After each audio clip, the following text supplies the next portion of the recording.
Hello, magandang buhay po sa inyo lahat.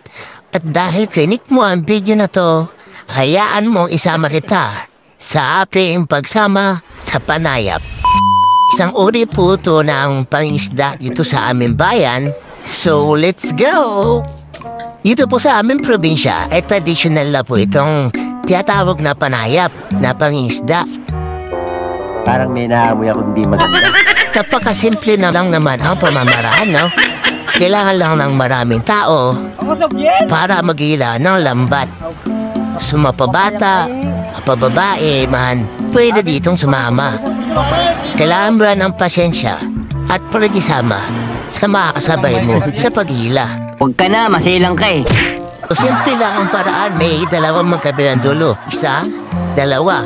So, ilalaglag ng bangkay lambat, paikot, at hanggang ito. Yan. Hanggang dun sa magkabilang dulo. Yan. Tapos hihilain yan ng magkabilang dulo yung kaliwa at kanan hanggang sa magkadikit siyang dalawa. Yun, parang ganun yung idea. So, gets nyo na. Mukhang hindi na ako naniniwala sa'yo eh. Mukhang mandurugas ka na rin eh. Yan, dito kami sa bandang kanan at saka yung sa kaliwa. Yun, doon sa kabila. Ang yabang talaga nito. Paano mo naman na siguro?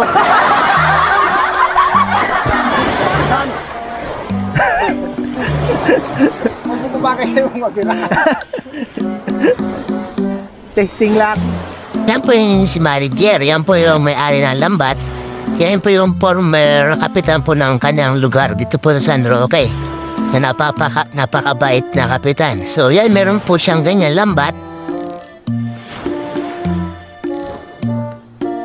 At siya yung nanghuli ng mga isda. So sa pamamaraan na ganyan, natutulungan din niya rin yung mga kabarangay.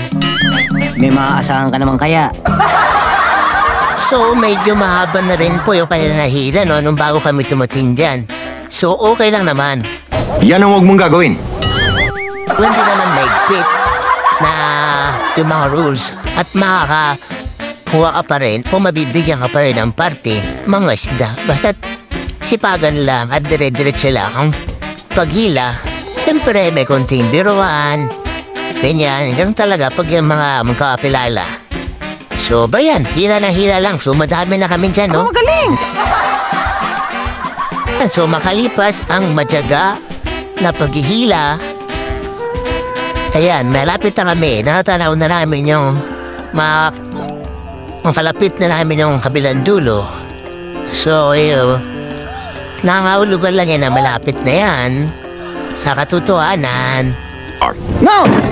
That's not true! He's lying! Sa tingin ko, hindi ganong parambing huli. Kasi nga, malilit pa lang yung bunguhod. Tsaka, walang nagsigarawan o yung mga nagtatalunan ng mga isda. Kung talagang marami yung huli, pero tuloy lang kasi nandyan na yan. Yan! Liliwanagin mo! Kesa naman mukha sa bahay, magmaritis to, tsaka mag-cellphone. O dito ka na lang una. Hindi, nagbibiro lang ako. At least pag uwi mo, may pasalamatan ng pa-mesis mo. Hindi ka pa mapabubungangaan, di ba? Shoo! Mga walang disiplina!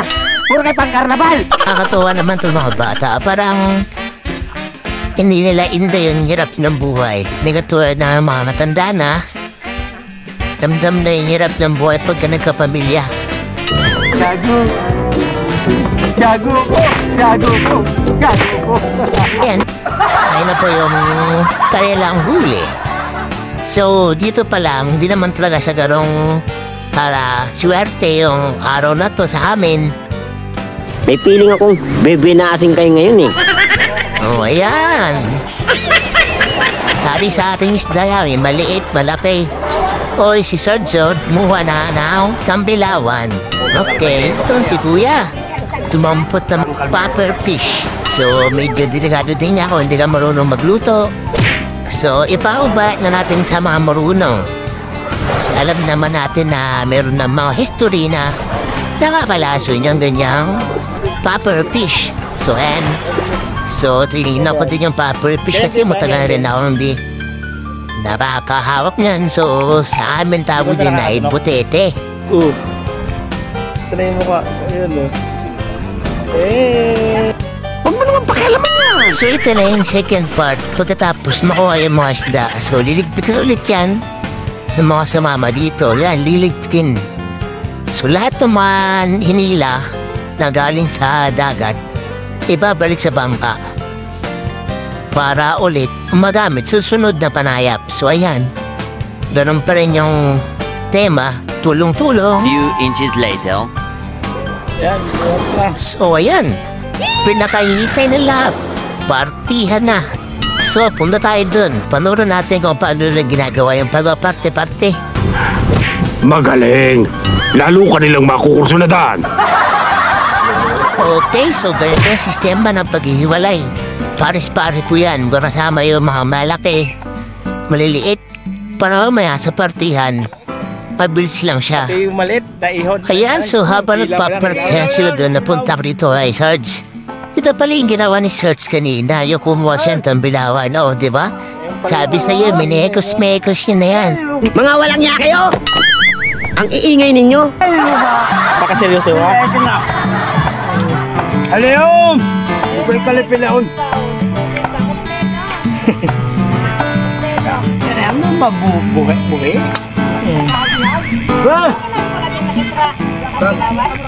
Yan, o, di ba? Hindi mawawala sa ating mga Pilipino yan eh. Nang habang nagtatrabaho, kaya habang may ginagawa, hindi nawawala yung tagay na yan. So, happy tayo. Oh, pre. Okay, so, unahin natin itong pulutan. Sariwan-sariwa pa ito, yo. Fresh from the sea. Pero babe, sariwa.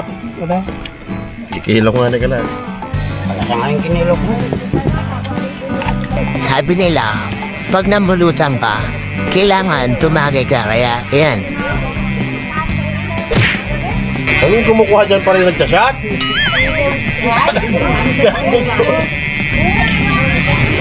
Wala akong nagawa. Sabi ng boss tumagay, at tagay.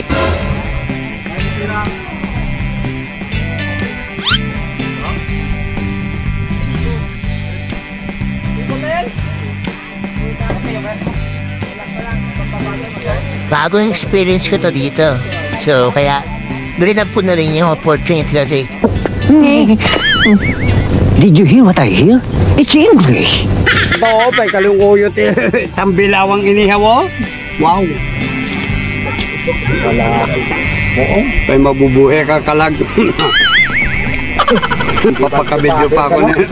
Alin. so ayan, tingin ko malapit na sila. Pinaparte-parte na. So bilang na bilang po yan. Kung sino po yung sumama dyan. Pero hindi ang tanda na parte nila. So, ito yung third part na bago pagsampa ng lambat, kailangan isaog ito eh. Ahon siya doon sa taas para raw mag-high tide na. Hindi na siya abutin ng dagat. So, ganun pa din. Tulong-tulong pa din. Lahat alam na yung gagawin kasi halos lagi na nilang ginagawa ito eh. So, yan. Salamat sa nagbuhat at tumulong. So, ito na. Ready na. Karapartihan na.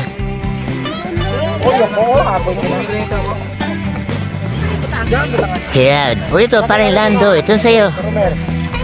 O, ito, parang Lando. Party mo. O, sino pa? O, Utoy. Taksyo mo yan.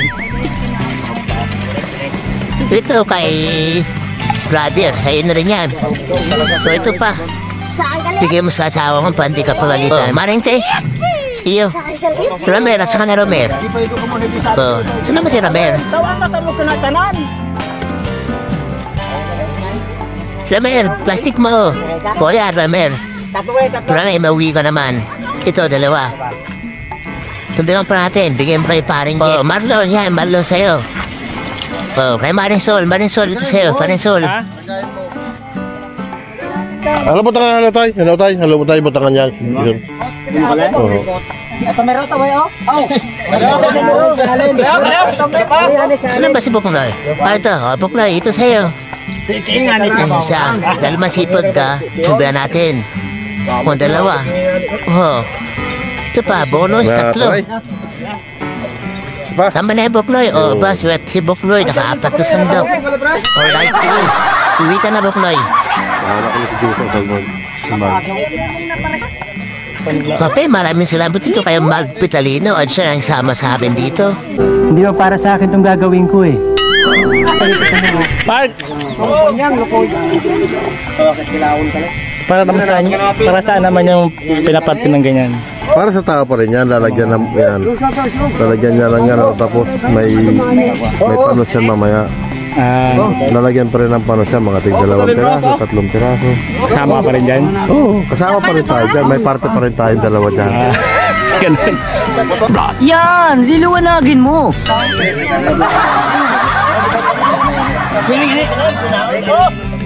Ayan, lahat po.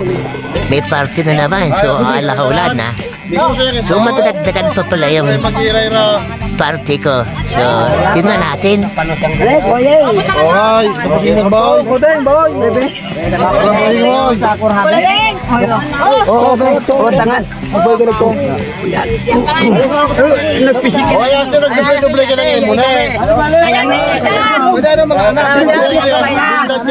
Ano itong kawawa? Ayan yung doble. Sige, itagay mo dito sa akin.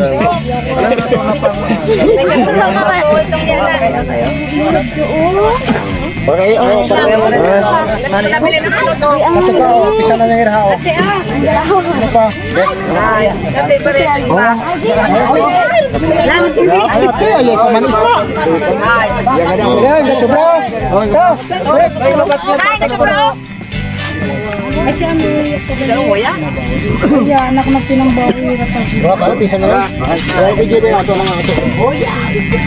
Oo.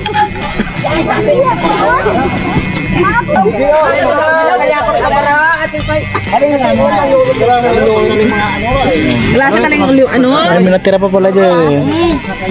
Wala sa kaling ano? Kuno? Naimay to! Kaya doon murmuron. Hala? Meron ka pa dyan. Brum brum na. To the moon. Okay, hanggang dito na lang po ang aking vlog at salamat sa pagsama sa panayap.